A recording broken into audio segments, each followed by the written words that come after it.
Hi, I'm Marge Perry. And I'm David Bonom. And we are so lucky to be here at the Lake Austin Spa Resort as part of the Culinary Experience Week. Today, as part of that, we are going to show you how to make a panini. And with a panini, you start with any kind of bread, preferably a whole grain bread or a whole wheat bread. And then you want cheese, that kind of sticks it together.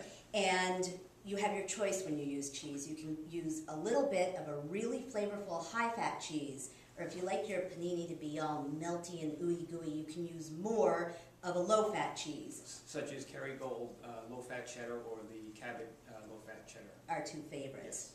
So the next thing you need after the cheese is a lean protein, and here we have roasted turkey breast, or you can use leftover chicken or roast beef, sliced roast beef, which is also a lean protein.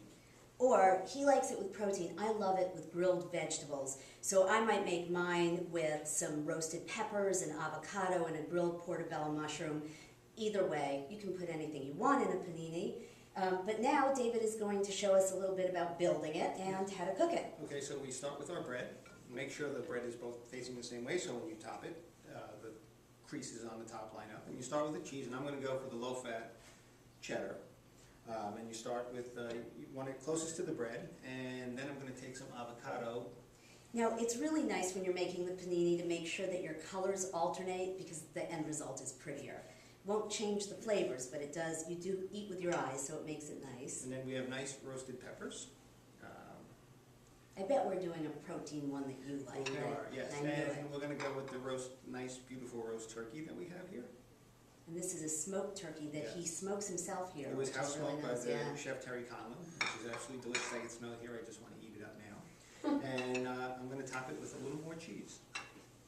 Did you put avocado in? I did. Oh. I did put avocado, and then we put the bread on top. Then I'm going to take a little oil and pour it into our nonstick skillet.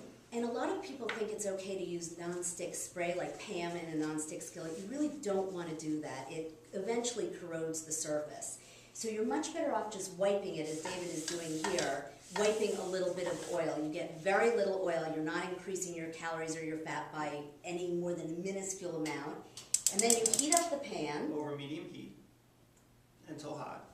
Put the sandwich in. Put your sandwich in. And this is the favorite part. This is why you don't really need a panini press. And you put a pan that's small, a heavy pan that's smaller than the pan you're cooking in. Press down a little bit.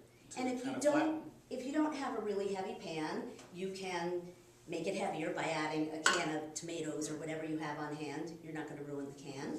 And then you let it cook until it's golden? Until it's golden brown and the bottom cheese starts to melt. And then you flip it over, and it takes about, I'd say 2 to 3 minutes. You flip it over and cook it for another 2 to 3 minutes, and you end up with this, and you may not eat it yet. We have to let them see what it looks like first.